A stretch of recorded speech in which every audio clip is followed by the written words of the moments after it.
বিশ্বকাপে আর্জেন্টিনা খেলা নিয়ে একজন বাজি ধরেছে, যদি আর্জেন্টিনা প্রথম ম্যাচ জিততে পারে আমি মাথার চুল কেটে ন্যাড়া হয়ে রাস্তায় ঘুরবো। তবে তার আশাটা পূরণ হয়েছে, সে চুল কেটে রাস্তায় ঘুরছে।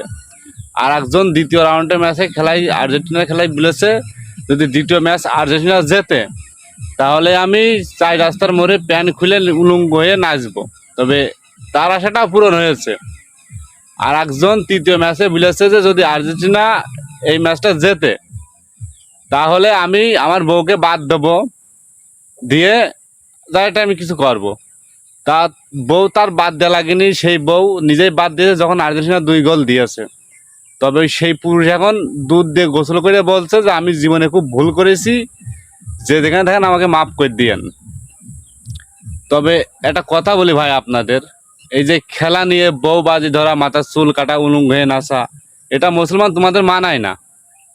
আর যদি কারোর বাজি ধরার ইচ্ছা থাকে তাহলে যে আর্জেন্টিনা চার ম্যাচ খেলবে 5 তারিখে, যদি আর্জেন্টিনা জেতে তাহলে আপনারা এটা ভুলে দিয়েন। যদি আর্জেন্টিনা জেতে তাহলে আমাদের বউ আছে যে আর্জেন্টিনা সাপোর্টার কি কাছে দিয়ে দেবো এমনি। ধন্যবাদ। তবে বাজি কেউ ধরেন না ভাই আর।